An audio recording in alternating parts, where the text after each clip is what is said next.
Well, I think if we can quieten down a bit, I know it's the changeover.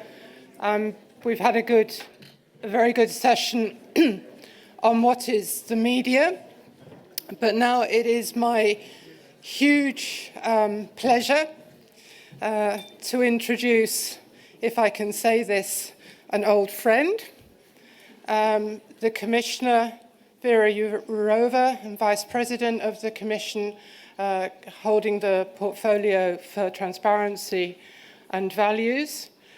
We all know how much she enthused us last year with your comments about media. And so we're greatly looking forward to what you have to tell us this year. So please do come and take the floor, Commissioner.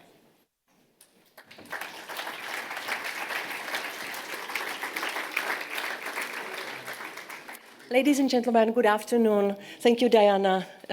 Indeed, you brought me back 1 year ago. We met here. Was it here? No, it was somewhere else. Were you here? Yes. I will try not to repeat myself. We are in a very difficult moment in history.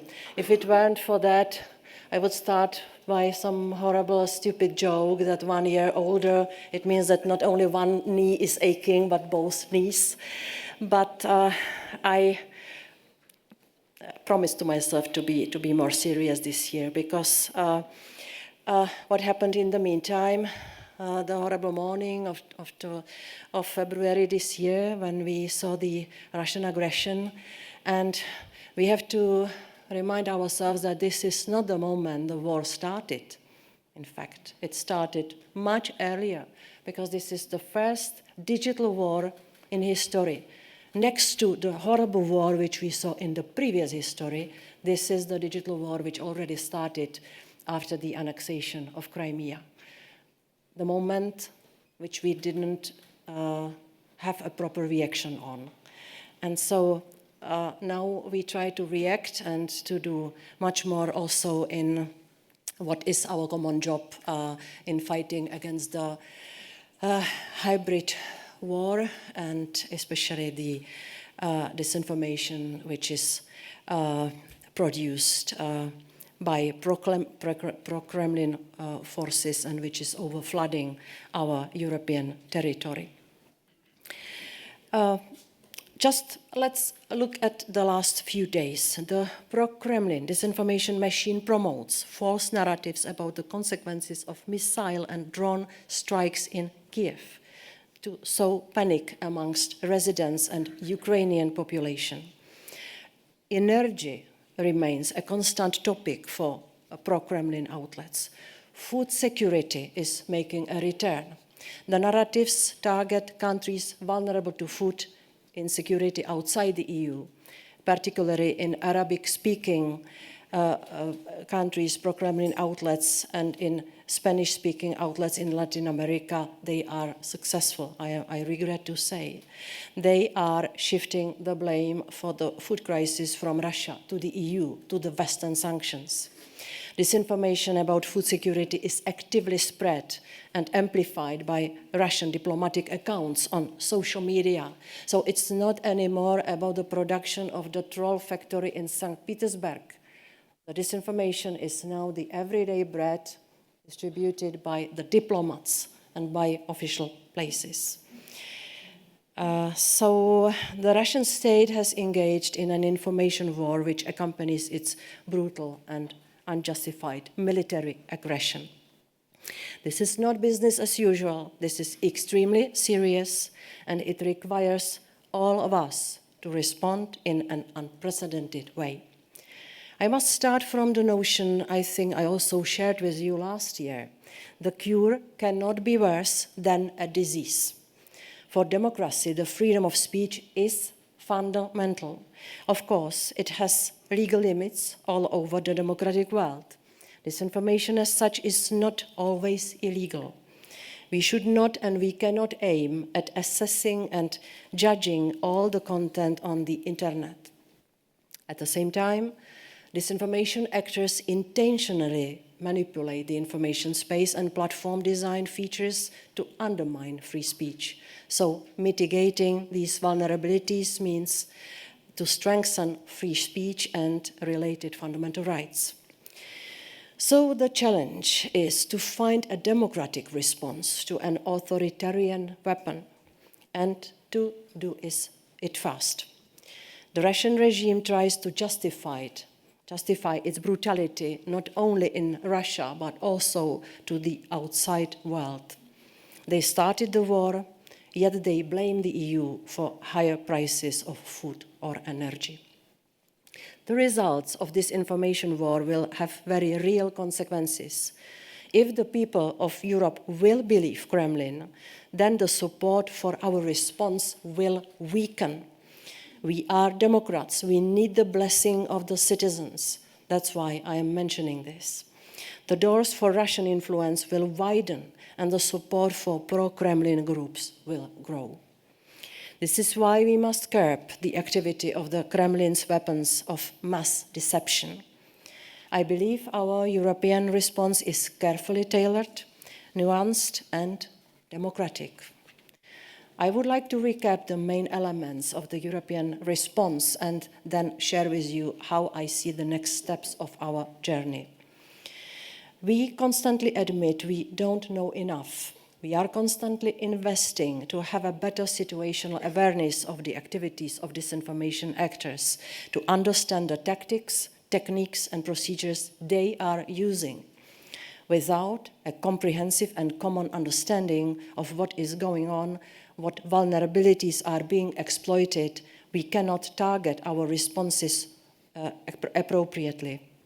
I will add on this moment, which is not in my paper, that not only respond, we should predict. We should be a step ahead.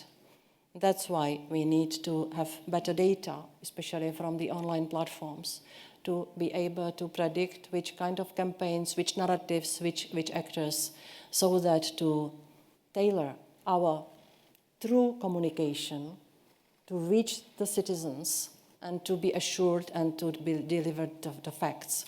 I think that there is still a big gap. We are supporting researchers. We are investing in regional research hubs. We clearly see that the disinformation efforts are targeted. They work differently in different languages and in different countries. Then our response does not pretend there is a one-size-fits-all solution. Our European Democracy Action Plan offers a comprehensive approach to challenges to democracy. It talks about societal resilience, the role of media and civil society, about legislative and non-legislative actions. We have delivered a lot from this plan already. When it comes to disinformation, we have a new overhauled anti-disinformation code. The code sets out a detailed set of commitments to fight online disinformation in various areas, such as demonetization, addressing manipulative behaviors, user empowerment or fact-checking.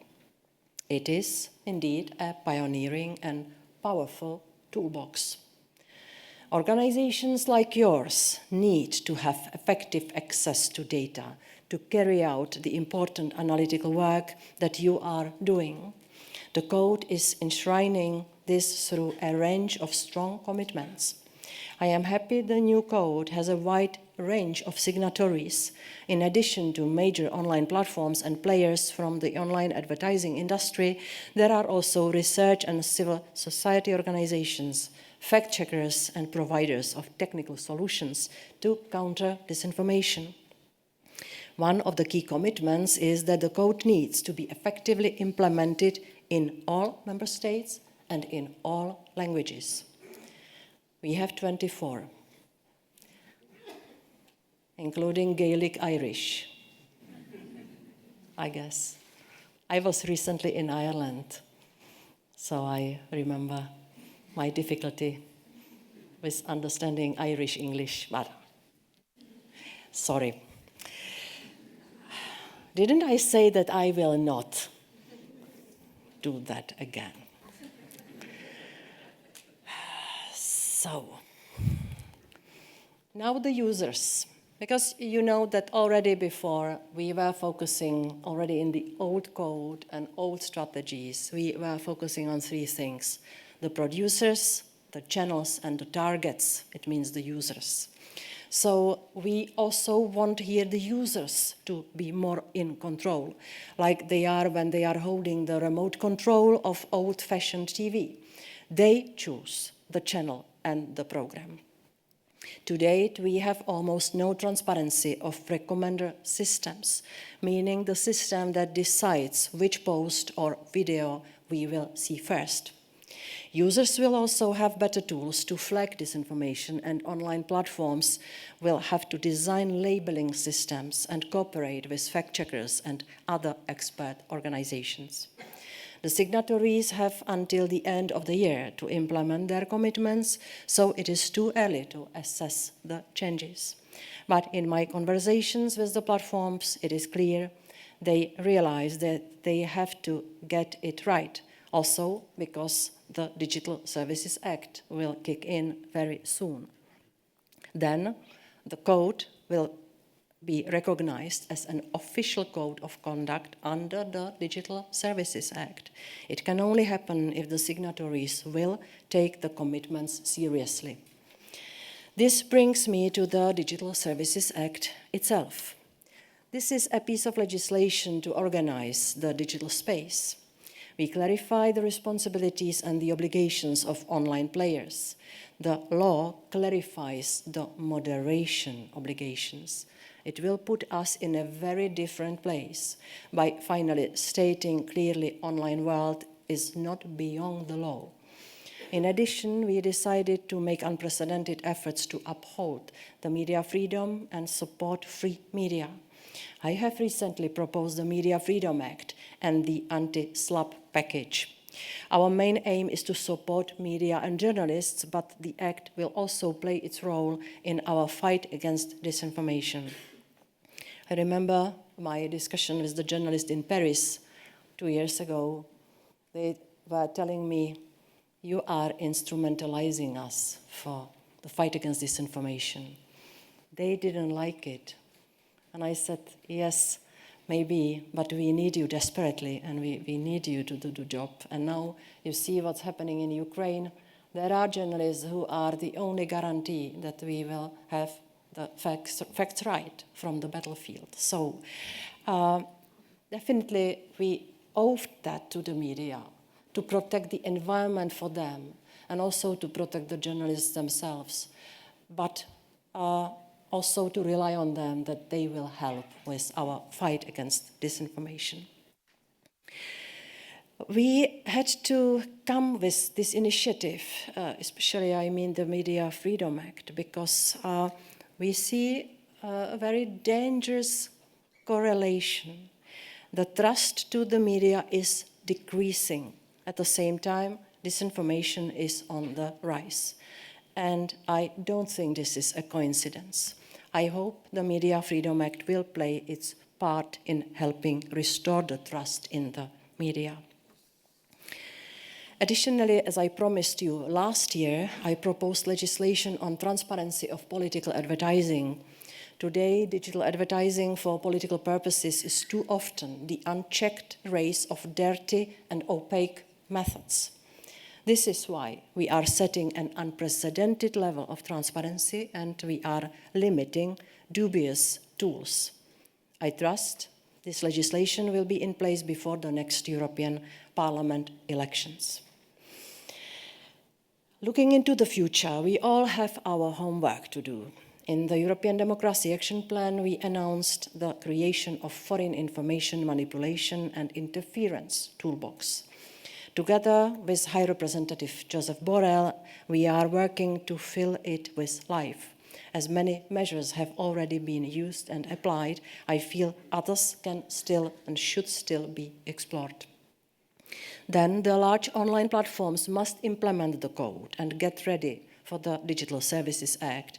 My message here is don't implement only the letter, but also the spirit of the law. The space for being neutral is over. Everyone must choose if they are on the side of democracy or autocracy. Because as we all know, this war is not between Russia and Ukraine. This is between dictatorship and democracy, and we are part of it. I have to say I came here today also to appreciate your efforts, the work of the trust and safety teams. But I also want to urge you to use your resources, your lawyers, to think how to make your services so that they can support the values and freedoms that are dear to you rather than exploring potential loopholes. Also, the journalists and the media must work harder to regain the trust of their audiences. They have to put in extra effort to understand as much as possible about disinformation, not to become unintended vectors of it. The member states must invest on the national level and learn how to coordinate better. The risk in one country can appear in another. What we learn from the attack, from one attack can be useful to prevent another elsewhere. But us, politicians, also must be clear. Fighting disinformation is not about shutting down the debate or clipping the wings of political opponents. And finally, the civil society. Already our action plan recognizes its important role in shaping democratic resilience. This is why we support various projects. We provided additional funding of 25 million euro for the European Digital Media Observatory and its hubs. And I want to look into strategic ways of supporting the civil society and its place in a society in a better way. As President von der Leyen announced this month, we will present a Defense of Democracy package that will allow us to better shield ourselves from malign interference. It will bring covert foreign influence and shady funding to light. The package will include measures to protect our democracies, including from entities funded by or linked to third countries that may impact public opinion and the democratic sphere. Here I have to make a comment. We are now focusing on Russia, but also we have to focus on China. It will also be the occasion to review our actions under the European Democracy Action Plan a year ahead of the elections to the European Parliament and look whether further steps are needed. As we build this package, I want to explore if we can use it to boost and further recognize the role of the civil society in the area of democratic resilience and disinformation. Concluding, I want to applaud EU DisinfoLab for your relentless work to raise awareness. Your recent reports show even more in depth how vigilant we must be. The Doppelganger report shows how Russia is targeting Europeans with apocalyptic messages about impeding winter without heating and accusing EU sanctions of growing inflation and energy bills. Your report on disinformation entrepreneurs show clearly that we need to continue working closely between platforms, researchers and fact-checkers. Actors starting to use disinformation narratives to make financial gains and increase their network must not thrive. The work of stakeholders like EU DisinfoLab and everyone here in the room is crucial. Bellingcat, Globsec, other world-class NGOs, it not just contributes to our understanding of the threat in the European institutions, but also to act together and find the right solutions. To counter disinformation and make our democracies more resilient, we need all hands on board. There is no magic fix for such a complex issue. A multi-layered response is needed through many actors, through many simultaneous actions. I will conclude by sharing with you my experience from the American Congress. I just spoke to Kent Walter, one of the bosses of Google, about my experience. When I spoke to congressmen in Washington last month, no, a few months ago, I was asked about the code of practice a dozen times, and I had a hard time to explain that there is a solution between let's not touch it at all, absolute freedom of speech, and some kind of censorship. That there is some middle way, which in our European thinking means that we have to invite as many actors as possible who dislike brainwashing of people by harmful disinformation and hateful content. I don't know if I managed to explain that in Washington, but I try also in the EU to do the same thing, because there are a lot of myths about Europe is starting censorship. So I also wanted to ask you, wherever you go, please, could you explain that this is not the case and will never be? Thank you very much.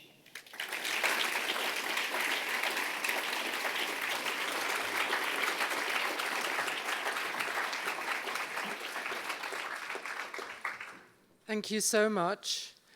And we're guessing you will take a few questions. Now the fun will only start, yeah? And I'm going to use my position to ask you the first one. Because you have before you, as you well know, people who are active all over Europe in checking facts, in working on disinformation, and doing amazing, amazing work on the ground, and our own organisation here in Brussels. But one of the things that is hugely difficult for them at the moment, and more difficult in the current climate, is funding.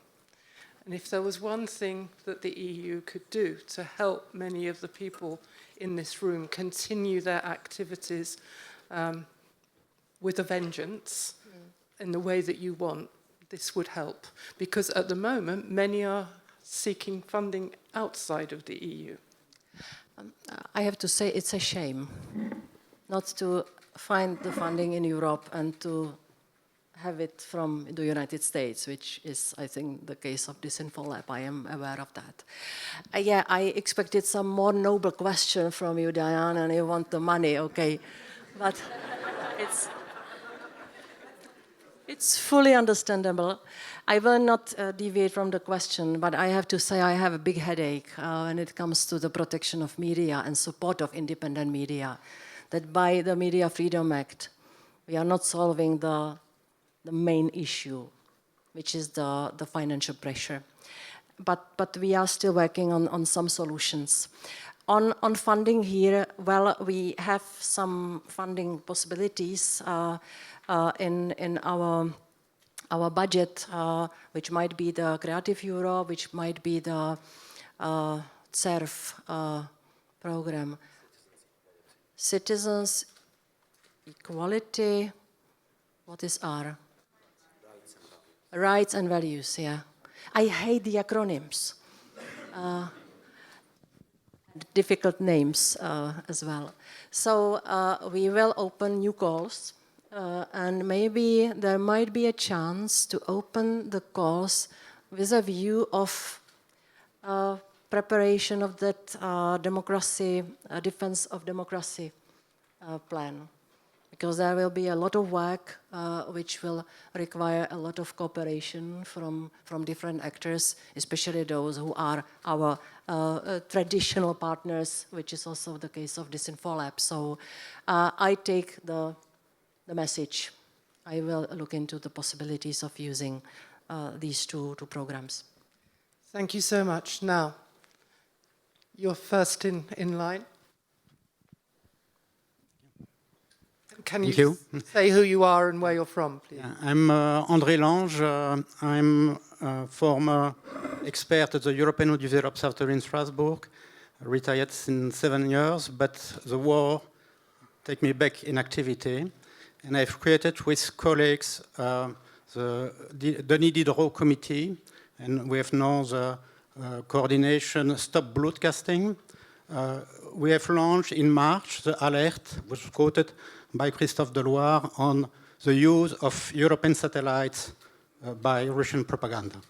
Mrs. Vice President, you have quoted the fact that the Russian propaganda is going worldwide, but it's largely done by European satellites. not only Eutelsat, but also the Luxembourg SOS, providing RT News in South Africa, in India. Eutelsat is providing all the propaganda channel in Russia, in the occupied territories of Ukraine, in Armenia, in Kyrgyzstan. RT Arabic is provided by 3 Eutelsat satellites in Europe, Middle East, and North Africa. What can you do about this?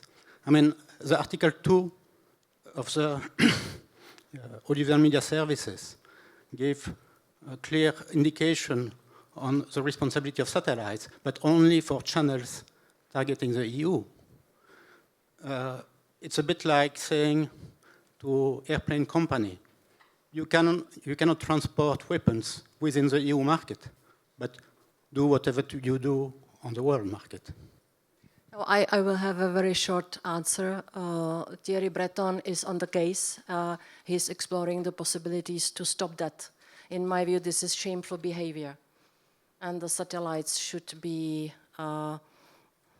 asked, because I'm not sure if we have some legal tool to stop them, but they should be asked to stop it.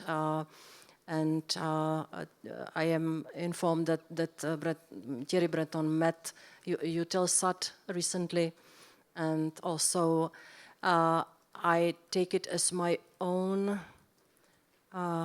debt, which I have, because I had several discussions about that with the Ukrainian Minister of Culture, Alexander Tkachenko, and Vice Prime Minister Olha Stefanichina, and I promised to do something about that. So when a politician says, I will do something, I can imagine it's not a very satisfactory answer. But at this moment, I cannot say anything more. But we are aware of that. And I personally think that this is absolutely unacceptable. Please.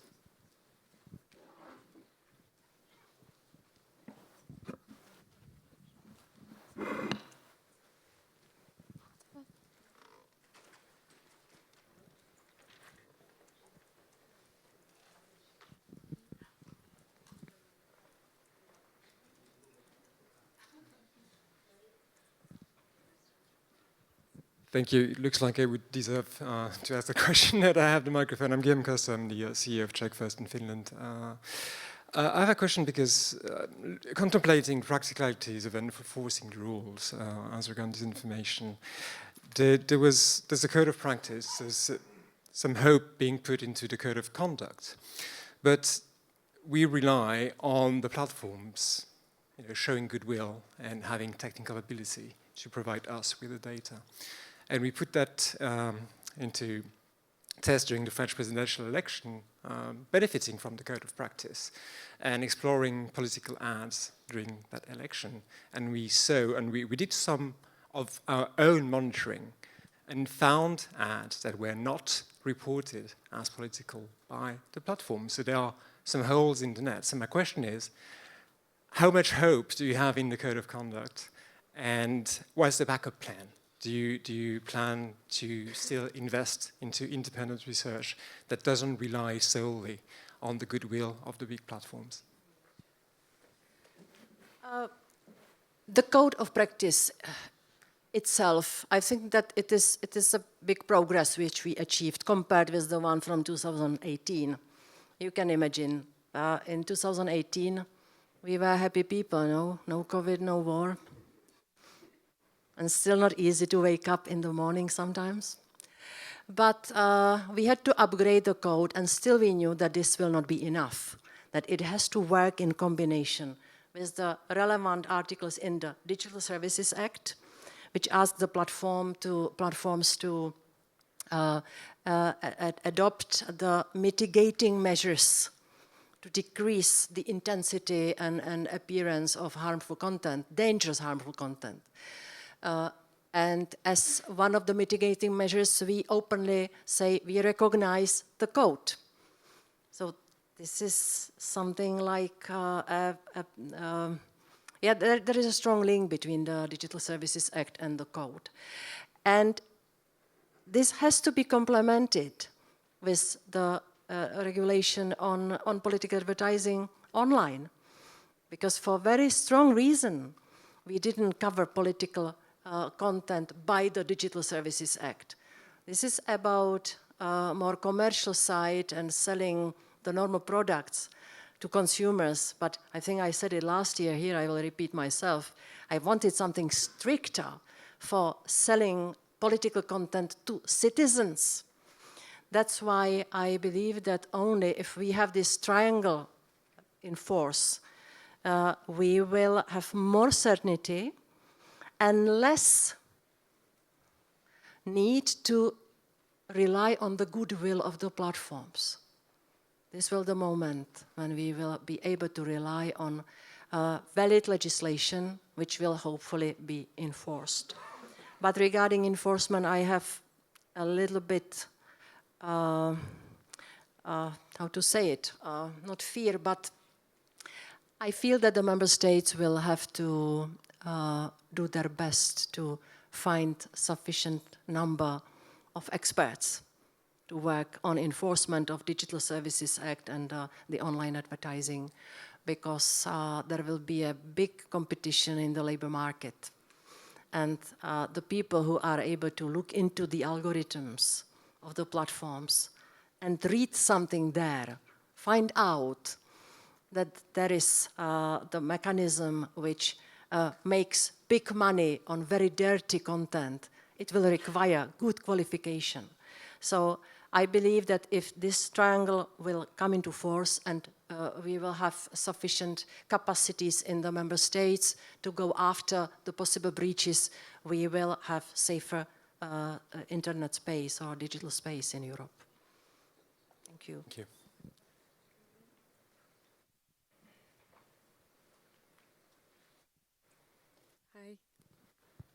Hi. Yes, so first of all, I would like to thank you for being such a present and active actor in this whole journey of the DSA and the Code of Practice. And second, I would like to ask your vision about how to integrate the civil society organizations on the work of the DSA implementation. So looking forward, how do we envision that? Because I think during the process of coming up with the DSA, civil society was very present, and at least on my part, I'm Nadia from Avas, I forgot to introduce myself. It was very strong, so I'm wondering how that's gonna go from here. Thank you. I believe there is a lot of space, especially on functioning or helping to achieve better functioning of the code, because it will be permanent work. There is nothing like next month. Yeah, there are milestones for the platforms to deliver the data, and the first package of data should come in January next year. There is the first important role for the civil society organization to work with the data, and also maybe to contribute to better usage of the data, because to have data for the data, it doesn't mean anything to me. I think that we are still not able to define well what we shall do when we will know from the platforms what is the temperature of Europe, because this is what they know, we don't know. So there is a space for the civil society organizations, of course the fact-checking, the code of practice, and especially the EDMO hubs are opening very good space, which I never wanted to prescribe of who should do what, because who am I to know what's needed in the real world? You know, I am 8 years in the Commission. It means that you lose a little bit the contact. But I mean, we will review the European Democracy Action Plan next year. Daniel, when? May or June, second quarter. So we will start questioning everybody who is somehow covered in this plan. Everybody who we need for the success of the plan. because this is not top-down. This is something where we rely on everybody who has goodwill, which was said before, to engage. So we will start questioning what else should be done, what might be the unused space. And honestly, the role of the civil society was added as the last item under the plan. Maybe it's visible. I realized that it is missing, and maybe in the revised version of the plan, I'm sure there will be more prominent space for the organizations. But we need to get your ideas. Where is the potential? I have to say that this sounds sometimes, when I also try to explain why we need civil society being agile and awaken, it sounds sometimes a bit academic. Yeah, Madame from Brussels is coming to tell us, be active. But what we see, where democracy is stable, and the rule of law principle, and checks and balances, and the willingness of the politicians to resist, to get bigger power, it is in the countries where there are demanding citizens. The people who want to know the answers, the people who are pushy, who use the access to information, who are also organized in the NGOs, but who are also individuals who care about the public life. The people who are vocal, not only during elections or in the election day, but in between. This is what the autocrats hate. The autocrats hate active people. They hate demanding citizens. So that's why I realized this is missing chapter in our plan. So, but give us your thoughts, because we cannot invent everything on our own. Of course, we will do it right, but... I think we must draw to a close, but we're really grateful again for being with us, and we're also very grateful that you cry out for our input, even if you can't give us the money. Thank you.